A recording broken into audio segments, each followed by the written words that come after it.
Bienvenue dans cette nouvelle aventure qui nous accompagne tout au long de 2025. Cette année, je vous propose de découvrir les 29 archétypes sous la forme d'un conte. Dans ce nouvel épisode, nous allons découvrir comment notre héroïne va prendre place en situation actuelle avec l'anacarte Étoque, le champ de possibles. Après un laps de temps indéterminé, des semaines, des mois, des siècles, qui sait, notre vie, le temps est relatif, dit-on. Notre jeune héroïne a repris de jolies couleurs, tant à l'intérieur que sur ses joues rebondies. Elle a passé des heures riches auprès du grand Dada, se familiarisant avec son langage indéterminé. Elle a aussi appris à jouer avec cette petite tribu, toujours prête aux facéties, et redécouvert le bonheur de sentir un sourire s'étirer sur ses lèvres. Ses rires sont toujours silencieux, mais ils fourmillent en elle, éveillant ses cellules à la joie de chaque moment. Un matin, alors qu'ils terminent leur rencontre quotidienne habituelle, le grand Dada lui prend la main et la serre contre son cœur. « Petite fille, te voici près, je le sentions. Tu as appris à retrouver le voie de ton âme.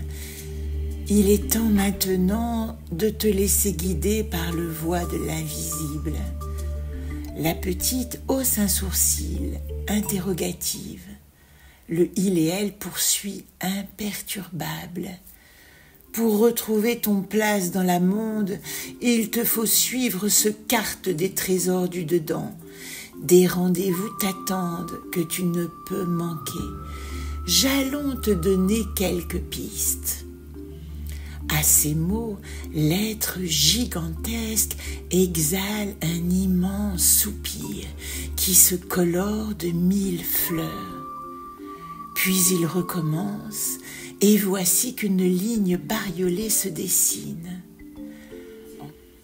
Encore un souffle, et un paysage d'immeubles aux fenêtres scintillantes se répand tout autour. À la 4e exhalaison, une nuée de brume d'or dans un ciel bleuté s'enroule dans l'air. La dernière respiration semble sans fin et s'étire dans un long filet de dessins enchevêtrés. Exténué, le il et elle s'affaissent sur son lotus. Il saisit d'une main une petite couronne qui ressemble presque en tout point à la sienne.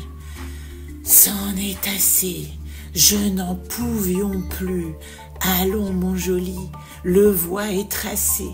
Te voici à la carrefour de toutes les possibles. Je t'invite à poser ton rêve sur chacun de ces routes. Tu as pour compagnie ce couronne qui te rappellera ton royale origine. Car ne sommes-nous pas tous rois et reines de notre royaume ? » Comme le grand Dada n'autorise pas de commentaires à ses suggestions, notre héroïne l'a bien compris en le côtoyant depuis si longtemps, l'entretien se clôt sur une salutation inclinée comme le veut l'usage. Prenant entre ses bras le petit compagnon qui ne la quitte plus depuis son arrivée, un adorable chat à poils bleus bien affectueux qui n'aime rien tant que se laisser bercer dans des promenades bucoliques. La jeune personne se relève et quitte la salle du trône. Dans son esprit, 1000 questions, mais pas tant d'inquiétude. Elle sait que l'attend encore une grande aventure et l'idée d'aller quelque part l'importe à présent plus que celle de ne pas savoir d'où elle vient. Les adieux sont brefs car elle reviendra, c'est certain.